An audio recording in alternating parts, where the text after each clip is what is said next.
Welcome to the debate. একবার কল্পনা করুন, আপনি সকালে ঘুম থেকে উঠে জানলেন যে আপনার পরিবারের বিশাল সম্পত্তি, মানে মাথা গোজার যে একমাত্র ঠাঁই, সেটা আপনার হাতছাড়া হয়ে যাচ্ছে। ওহ, ভয়ঙ্কর একটা ব্যাপার। হ্যাঁ, আর সেটা চিরকালের জন্য চলে যাচ্ছে দূরের কোনো এক নির্বোধ, চরম বিরক্তিকর আত্মীয়ের পকেটে। কেন? কারণ আপনি একজন নারী। একদম।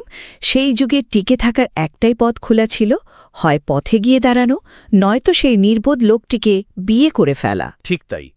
আজ আমরা ইতিহাসের সবচেয়ে নির্মম এক আল্টিমেটাম নিয়ে কথা বলছি। জেন অস্টেনের বিখ্যাত উপন্যাস প্রাইড অ্যান্ড প্রেজুডিসের পাতায় এই চরম সংকটের মুখোমুখি হয়েছিল দুটি তরুণী, এলিজাবেথ বেনেট এবং শার্লট লুকাস। আর তাদের দুজনের সিদ্ধান্ত ছিল কিন্তু পুরোপুরি বিপরীত। আমরা অনেকেই হয়তো এটাকে কেবল চমৎকার বলরুম ডান্স আর রোমান্টিক ড্রেসের গল্প হিসেবে দেখি, কিন্তু বাস্তবে এটি ছিল সেকালের নির্মম অর্থনীতির সাথে মানুষের টিকে থাকার এক ভয়ঙ্কর লড়াই। অবশ্যই। আমাদের আজকের আলোচনার মূল প্রশ্নটা এখানেই। বিয়ে আসলে কি? এটি কি স্রেফ অর্থনৈতিক সুরক্ষার জন্য করা একটি চুক্তি, নাকি সত্যিকারের ভালোবাসা এবং মানসিক বোঝাপড়ার জায়গা? আর এই প্রশ্নটি ঘিরেই আমাদের আজকের বিশ্লেষণ। আমি এখানে যুক্তি দেব যে শার্লট লুকাসের সিদ্ধান্তটি মোটেও করুন বা নিছক সুবিধাবাদী পদক্ষেপ ছিল না, বরং সেটা ছিল টিকে থাকার জন্য সবচেয়ে বাস্তববাদী মাস্টার স্ট্রোক। আর আমি ঠিক এর উল্টো দিকটা প্রমাণ করার চেষ্টা করব। আমি দেখাবো যে এলিজাবেথ বেনেটের সিদ্ধান্তটি ছিল সেকালের প্রথাগত অর্থনৈতিক চাপকে পুরোপুরি বুড়ো আঙুল দেখিয়ে নিজের আত্মসম্মানকে বেছে নেওয়ার এক চূড়ান্ত দৃষ্টান্ত। বেশ, তাহলে শুরু করা যাক। আমি বুঝতে পারছি কেন এলিজাবেথের সিদ্ধান্তটাকে এত মহৎ মনে হয়, কিন্তু একটু থামাই আপনাকে। উপন্যাসের শুরু থেকেই কিন্তু এলিজাবেথের কাছে বিয়ের সংজ্ঞাটা একেবারে পরিষ্কার। তার কাছে বিয়ের মূল প্রেরণা ছিল গভীর আবেগ এবং বুদ্ধিবৃত্তিক সামঞ্জস্য। সেটা ঠিক। সেকালের সমাজ ব্যবস্থায় মেয়েদের ভবিষ্যৎ যখন আক্ষরিক অর্থেই তাদের স্বামীদের ব্যাংক ব্যালেন্সের ওপর নির্ভরশীল, তখন এলিজাবেথ মিস্টার কলিন্সের মতো মানুষের প্রস্তাব ফিরিয়ে দিচ্ছেন। শুধু তাই নয়, পরবর্তীতে মিস্টার ডার্সির মতো অসম্ভব বিত্তবান একজনকেও তিনি প্রাথমিকভাবে প্রত্যাখ্যান করেন। হ্যাঁ, ডার্সির প্রথম প্রপোজালটা সে ফিরিয়ে দিয়েছিল কারণ সে পরিষ্কার বুঝতে পেরেছিল যে শুধুমাত্র অর্থের লোভে নিজের স্বাধীনতা বিসর্জন দিলে তার নিজের বলতে আর কিছুই থাকবে না। এলিজাবেথ একজন প্রোটো ফেমিনিস্ট হিসাবে সমাজের ওই ছকবাঁধা নিয়ম ভেঙে ব্যক্তিগত সুখকে অগ্রাধিকার দিয়েছেন। অন্যদিকে তার বন্ধু শার্লট যখন ওই কলিন্সকে বিয়ে করে, এলিজাবেথ সেটা মেনে নিতে পারে না, কারণ তার চোখে ওটা ছিল নিছকই একটা ব্যবসায়িক লেনদেন। আপনি এলিজাবেথের এই আদর্শবাদকে যেভাবে তুলে ধরলেন, শুনতে খুব চমৎকার লাগছে। কিন্তু আমি যদি একটু বাস্তবতার আয়নায় বিষয়টা দেখাই, এলিজাবেথের এই রোম্যান্টিসিজম আসলে এক ধরনের বিলাসিতা ছাড়া কিছুই নয়। বিলাসিতা কিভাবে? এই সমাজে মেকানিজমটা আসলে কিভাবে কাজ করত, বইটিতে একটি ভয়ঙ্কর আইনি ব্যবস্থার কথা আছে, ল অফ এন্টেলমেন্ট। ওই যে পুরুষানুক্রমিক উত্তরাধিকার আইন। একদম। মিস্টার বেনেটের কোনো ছেলে ছিল না, ছিল 5 জন মেয়ে। এই আইনের কারণে মিস্টার বেনেট মারা গেলে তার পুরো এস্টেট মেয়েদের নামে হস্তান্তরিত হওয়ার কোনো সুযোগই ছিল না। আপনি কি জানেন আধুনিক অর্থমূল্যে এর হিসাবটা কেমন দাঁড়ায়? সম্ভবত মিস্টার বেনেটের আয় বেশ ভালোই ছিল। হ্যাঁ, আধুনিক অর্থমূল্যে তার আয়ে বছরে প্রায় $1,60,000। কিন্তু তার মৃত্যুর পর এলিজাবেথ এবং তার 4 বোন ও মা মিলে বছরে পেতেন মাত্র $3,200, মানে মাসে মাত্র $250 মতো। ওহ, এটা সত্যিই একটা নির্মম অর্থনৈতিক ভবিষ্যৎ। নির্মম বলাটা বোধহয় যথেষ্ট নয়, এটা ছিল আক্ষরিক অর্থেই এক ধরনের অর্থনৈতিক মৃত্যুদণ্ড। শার্লট লুকাস এই নির্মম বাস্তবতাটি খুব ভালোভাবে জানতেন। তার বয়স হয়ে গিয়েছিল 27। সমাজে তাকে পরিবারের একটা বোঝা হিসেবে দেখা হচ্ছিল। 27 বছর, মানে তখন যাকে স্পিনস্টার বলা হতো। ঠিক। শার্লট জানতেন যে সম্মানজনকভাবে বাঁচার জন্য অর্থনৈতিক নিরাপত্তা অপরিহার্য, তাই সে ইচ্ছাকৃতভাবেই একটি বাস্তবমুখী চুক্তিকে বেছে নিয়েছিলেন।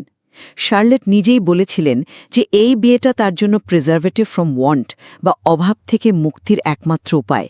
এটি কোনো দুর্বলতা নয়, এটি ছিল সার্ভাইভাল। আমি মানছি যে টিকে থাকার একটা প্রবল চাপ ছিল, কিন্তু টিকে থাকার লড়াই বলতে আমরা ঠিক কি বোঝাই? শুধুমাত্র কোনো মতে একটা ছাদের নিচে খেয়ে পড়ে বেঁচে থাকাই কি সব?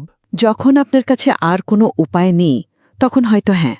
কিন্তু এলিজাবেথ যখন শেষ পর্যন্ত ডার্সিকে গ্রহণ করেন সেটি তো অর্থের জন্য ছিল না, সেটি ছিল ডার্সির চরিত্র, তার নৈতিকতার প্রতি প্রকৃত আকর্ষণের কারণে। আধুনিক ভালোবাসার ধারণায় আমরা যেটাকে একে অপরের পরিপূরক হওয়া বলি, এলিজাবেথ সেটাই চেয়েছিলেন। কিন্তু শার্লেটের সেই সুযোগটা কোথায় ছিল? আমি সেটাই বলছি। মানসিক বোঝাপড়াকে এলিজাবেথ একটি দীর্ঘমেয়াদী বিনিয়োগ হিসেবে দেখেছেন। কিন্তু শার্লটের বিয়েটা কি শুধু একটি কর্পোরেট কোম্পানির সাথে মার্জার চুক্তির মতো হয়ে গেল না, যেখানে সিইওর ব্যক্তিগত চরিত্র নিয়ে কেউ মাথা ঘামায় না, শুধু ব্যালেন্স শিট ঠিক থাকলেই হলো? কর্পোরেট মার্জার। হ্যাঁ, শার্লট মিস্টার কলিন্সের মতো একজন নির্বোধ, চাটুকার মানুষের সাথে নিজেকে যুক্ত করলেন। এটা কি আত্মার এক ধরনের মৃত্যু নয়? আমি আপনার এই আত্মার মৃত্যু বা কর্পোরেট মার্জারের ব্যাখ্যার সাথে একদমই একমত হতে পারছি না। ভেবে দেখুন তো, একটা কোম্পানি যখন দেউলিয়া হতে বসেছে তখন তার কাছে কোনটা বেশি জরুরি, কর্মীদের চাকরি বাঁচানো নাকি অন্য কোম্পানির সিইও কতটা অমায়িক সেটা বিচার করা? তা হয়তো ঠিক, কিন্তু শার্লটের কাছে বিকল্প ছিল রাস্তায় নামা বা ভাইদের গলগ্রহ হয়ে বেঁচে থাকা। শার্লট অত্যন্ত প্র্যাকটিক্যাল একটা কথা বলেছিল, happiness in marriage is entirely a matter of chance. সে জানত ভালোবাসার কোনো গ্যারান্টি নেই, কিন্তু সম্পদের গ্যারান্টি আছে। কিন্তু এই চান্স বা ভাগ্যের বিষয়টা নিয়েই তো আমার আপত্তি। কেন? শার্লট দাবি করছে বিয়েতে সুখ ভাগ্যের ব্যাপার, অথচ তার নিজের বিয়েটি কিন্তু একেবারেই ভাগ্যের উপর ছেড়ে দেওয়া ছিল না। সে অত্যন্ত সুকৌশলে পুরো ব্যাপারটিকে ডিজাইন বা পরিকল্পনা করেছিল। এলিজাবেথ যখন কলিন্সকে প্রত্যাখ্যান করে তখন শার্লট ঠিক কতটা ঠান্ডা মাথায় পরিস্থিতিটা কাজে লাগিয়েছিল মনে আছে? সে একটা সুযোগ নিয়েছিল মাত্র। সুযোগ। সে আক্ষরিক অর্থেই কলিন্সকে নিজের জালে ফেলেছিল। আর এই সুনিপুণ পরিকল্পনার সবচেয়ে বড় মূল্যটা তাকে কিভাবে চোকাতে হয়েছিল জানেন? তাকে সারা জীবন প্রিটেন্ডেড ইগনোরেন্স বা স্বামীর বোকামি না দেখার ভান করে বাঁচতে হয়েছে। মানে আপনি বলতে চাইছেন সে অভিনয় করত? হ্যাঁ, যখনই কলিন্স কোনো নির্বোধের মতো কথা বলতো, শার্লটকে বধির হওয়ার ভান করতে হতো। এর চেয়ে মর্মান্তিক জীবন আর কি হতে পারে? আপনি যাকে মর্মান্তিক জীবন বলছেন, আমি সেটাকে বলছি একটা দুর্দান্ত সাইকোলজিক্যাল ডিফেন্স মেকানিজম। শার্লট যে প্রিটেন্ডেড ইগনোরেন্সের আশ্রয় নিয়েছিলেন তা কোনো অসহায় আত্মসমর্পণ ছিল না। তাহলে কি ছিল? এটা ছিল তার মানসিক শান্তি বজায় রাখার জন্য একটা মাস্টার ক্লাস, বাউন্ডারি সেটিং। সে কলিন্সকে ঘরের একটা নির্দিষ্ট দিকে বসিয়ে রাখত, নিজে অন্য দিকে থাকত। এটা চরম বুদ্ধিমত্তার লক্ষণ। আর আপনি এলিজাবেথের আদর্শবাদের কথা বলছেন তো, তার এই আদর্শবাদ যে শেষ পর্যন্ত সফল হল সেটা কার দয়ায়? নিখাত ভাগ্যের দয়ায়। দাঁড়ান, এলিজাবেথের সিদ্ধান্ত ভাগ্যের দয়ায় সফল হয়েছে, এটা আপনি কিভাবে বলছেন? অবশ্যই ভাগ্যের দয়ায়। জেন অস্টিন তো এখানে এলিজাবেথের জন্য একটা ফ্যান্টাসি তৈরি করে দিয়েছেন। এলিজাবেথ যে ডার্সির মতো বছরে $8 লক্ষ আয় করা একজন মানুষকে পেয়েছিলেন, তা ছিল নিতান্তই চান্স বা ভাগ্য। আমি মানতে পারছি না বিষয়টা। বাস্তব জীবনে কতজন নারী এমন একজন ডার্সি খুঁজে পান বলুন তো?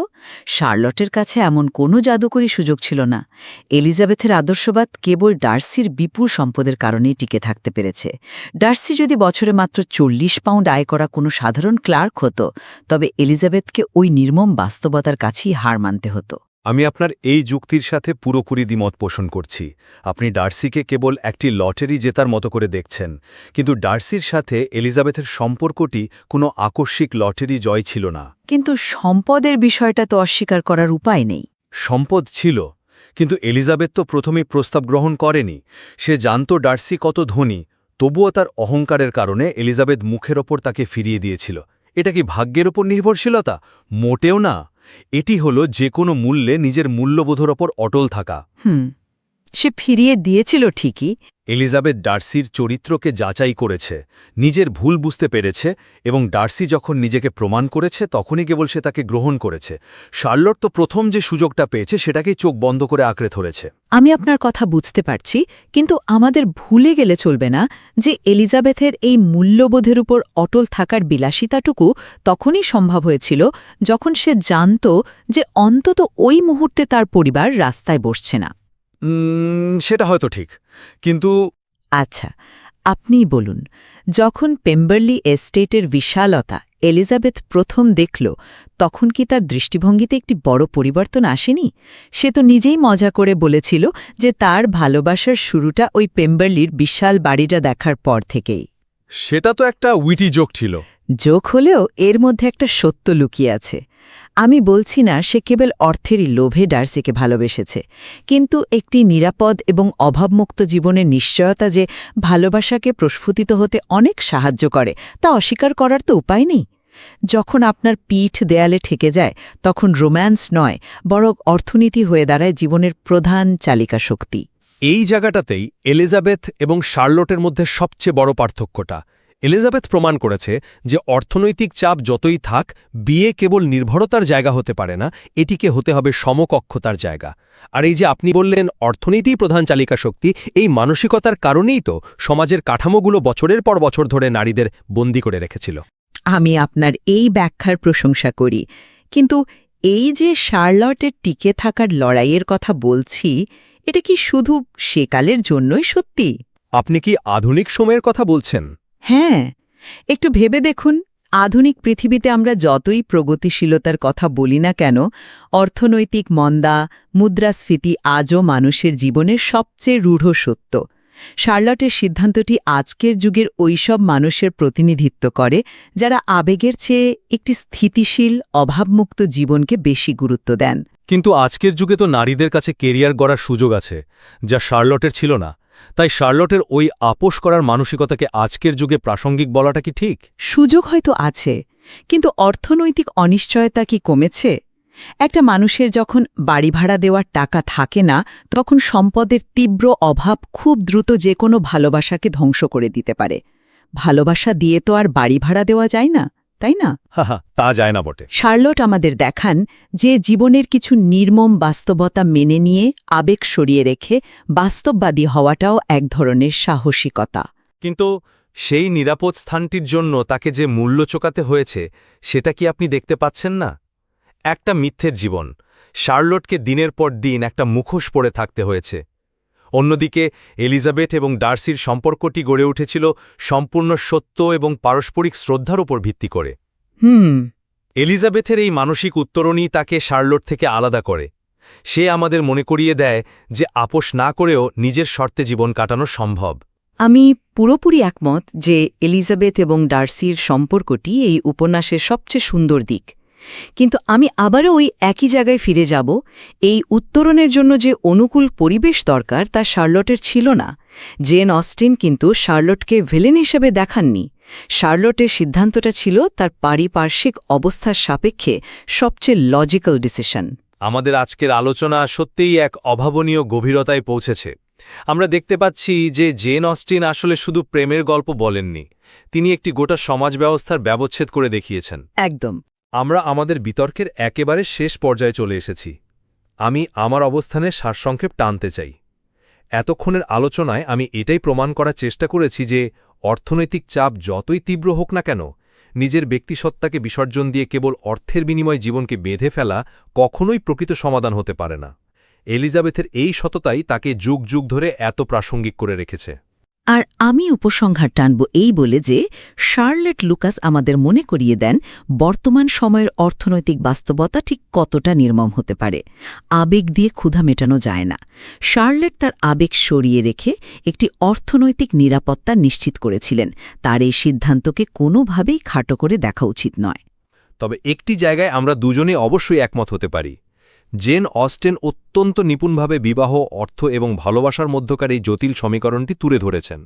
কেউই এখানে পুরোপুরি ভুল নয়, আবার কেউই হয়তো সব দিক থেকে নিখুঁত নয়। ঠিক বলেছেন। সিস্টেমের চাপের মুখে মানুষ কিভাবে রিয়্যাক্ট করে তার কোনো সহজ বা একক উত্তর নেই।